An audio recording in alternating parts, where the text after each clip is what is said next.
What's going on, guys? Welcome back to Upper Left RC. Today we're taking a look at the Eachine FMS Toyota FJ Cruiser. It's a 1/18 scale scaler, crawler. I don't really know how to define it, but we're going to take a look at it.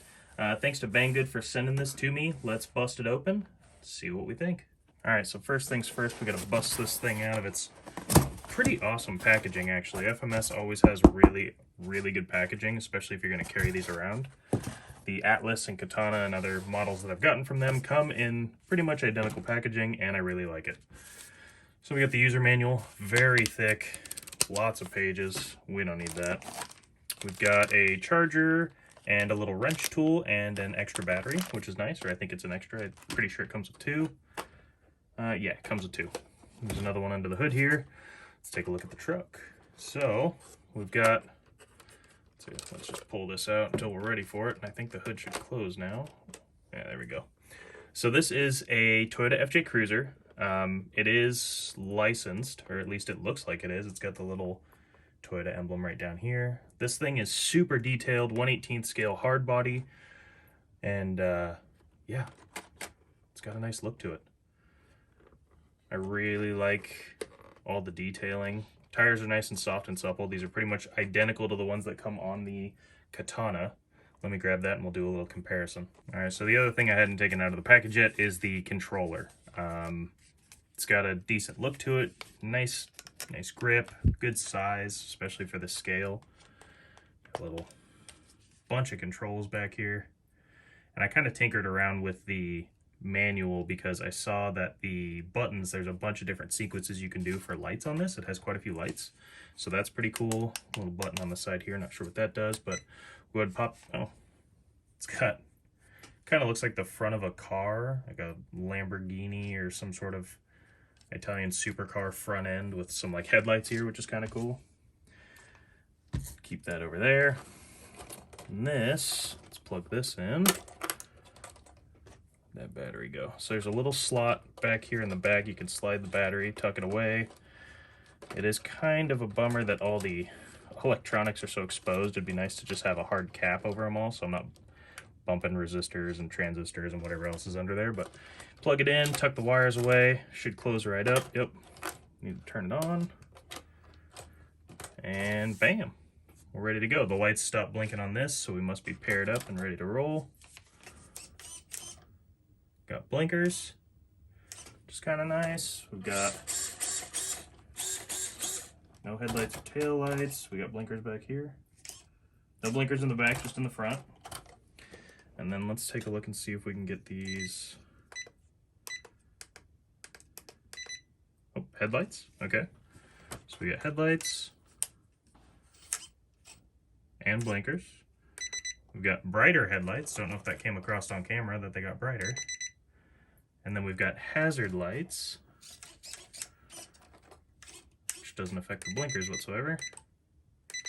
So headlights. Okay, so in reverse, you get the brake lights slash backup lights when the headlights are on, and we'll go brighter again. Yep, brighter. Same thing. Still no blinkers in the back, but that's all right. Looks like there's quite a few options for lights. We're gonna go ahead and turn those off for now because it's very bright. And the interior is pretty nice. It's got like a little kind of interior with seats and stuff. If you bust this entire thing open, you could probably put a little scale model in there. I know Tom Lee would be upset for not putting a scale in there, a little model guy, but I don't want to go through the effort of taking this thing apart. It looks like it'll be quite a bit of a nightmare to do that. In comparison, this is the FMS Katana. I have taken the snorkel and roof rack off, so it looks a little different, but wanted to get the weight off the top. It was pretty top heavy. You can see these are the exact same wheels and tires. One's just a little dirtier. Oh, there we go. Now we're on camera. Scale-wise, they're pretty much the same. I'd say same length. Let's see, wheelbase. The wheelbase on the Katana actually looks a little shorter. Go side by side here. We'll line up the back tires as best I can. See, the wheelbase is a little longer on the Cruiser here, which is odd. It's a four-door technically in real life. Scaled down, the rear doors are kind of half doors that open backwards, and then this is a full-size four-door. So if they're both 18th scale, I would imagine that the the red one would be a longer wheelbase, but I could be wrong. It's even got the scale detail for 3 windshield wipers, which is awesome. This vehicle does have 3 windshield wipers in real life. Very short window, but very long, so you need 3 to be able to clean it. And apparently they're not all the same length. I found that out from somebody who actually has an FJ Cruiser, and I think that's hilarious. But yeah, there it is. It's I like the bull bar. There's no lights in the front here. Got little spots where you can put lights in the back, but they're not wired, which is fine. It's no big deal. Little Toyota symbol in the front because it is licensed, which is nice. And let's see. Pretty decent steering. It does have adjustable steering. It's proportional, forwards and reverse. It's pretty quiet compared to like the Katana, which was pretty loud when I reviewed that a couple years ago, or about a year ago now. But yeah, nice and smooth control, and I'm sure it can climb stuff pretty decently too. Let's set some stuff up and see how it does. All right, so first thing I want to test is its ability to climb an incline. We're at 35.3, 0.2, somewhere in there, 35 degrees. Let's see how this thing does, if it can climb up this.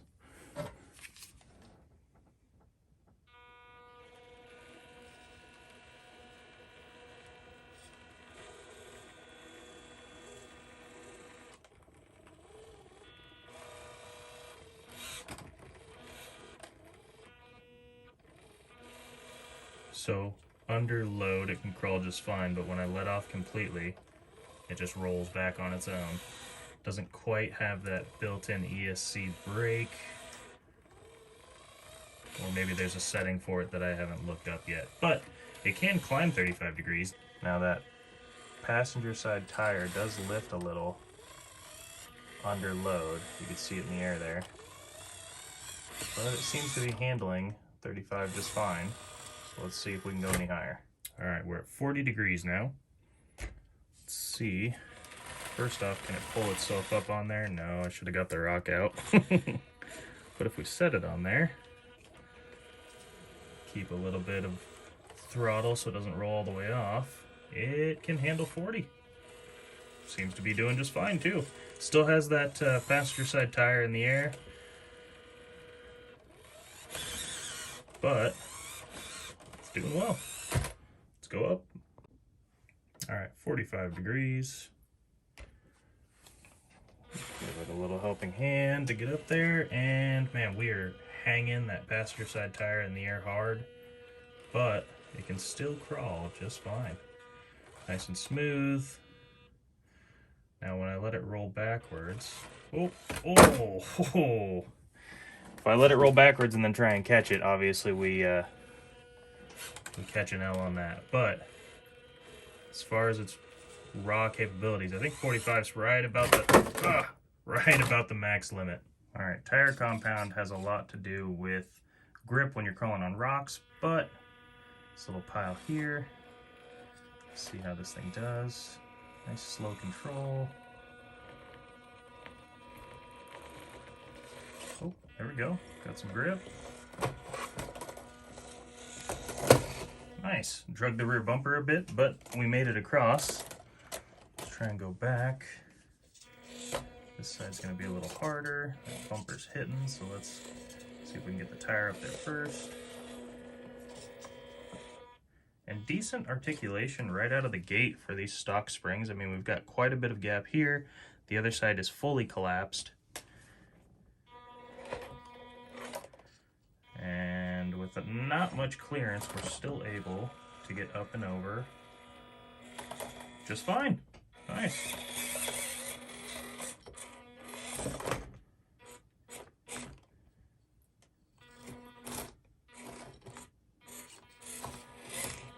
Yeah, I'm actually pretty surprised about how much decent control I can get out of this, and the tire grip is pretty impressive too. You can definitely hear it scraping. The clearance is not super great, but it seems to be working okay for this.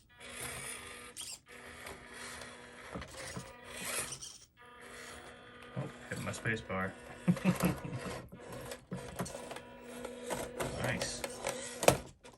find something else to crawl. Let's see if we can get up this. It's a pretty steep incline. For the 24 scales, it's pretty tough.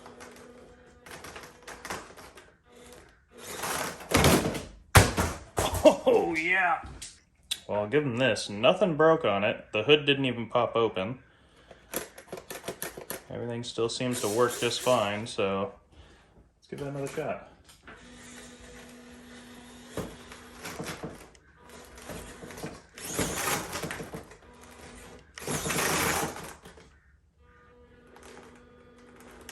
A little bit of speed.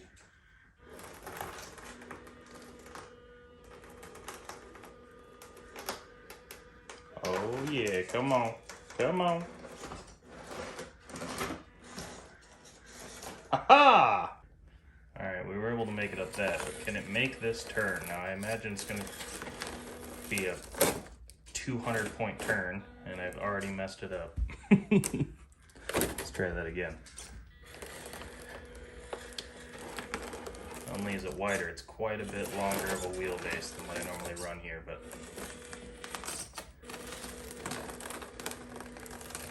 you can hear it just clawing its way up. These tires are really soft and actually have really good traction. More than I thought they would. Oh, no problem. Alright, we went up the hill. Let's see how we do going down.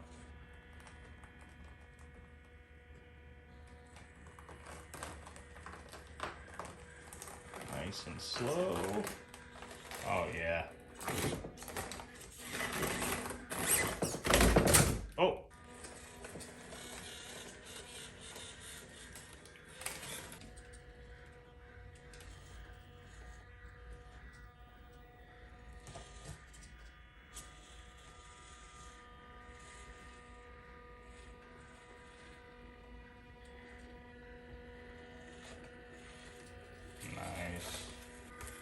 Pleasantly surprised. Let's see if we can go back across. We're at a weird angle. This might not work. Oh. Oh yeah. Oh yeah. No problem. Another thing I wanted to test was its turning radius. Can it turn within the squat rack?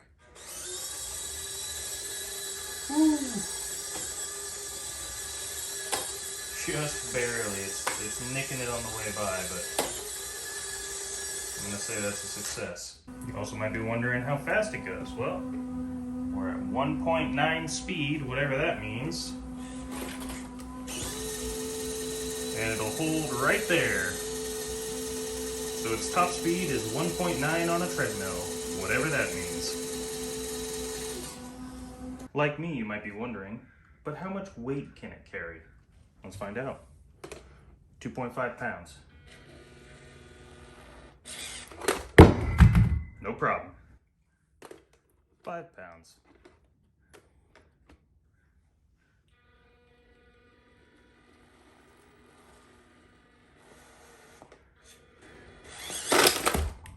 Easy. 10 pounds. Oh boy. Is this gonna stay on there?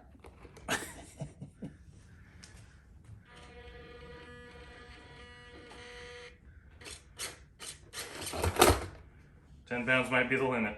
All right, we distribute the weight a little more, put it towards the front.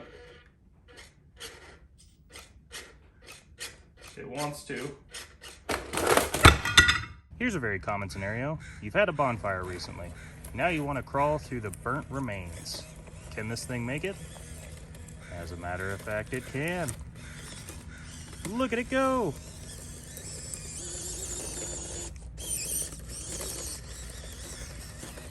Well, there you have it, guys. The eSheen FMS Toyota FJ Cruiser. It had a lot more capability than I thought it would, and I'm pleasantly surprised with how much fun it is to drive. If you guys are interested in one, I'll leave a link down below. Thanks again to Banggood for sending one of these out to me to review and check out. And if you guys are interested at all, right now they have their Banggood Hobby Day sale going, and I believe this thing is 20% off as of the time of filming. So if you've been interested in one, you've been checking it out for a while, and you just haven't pulled the trigger, now might be the time.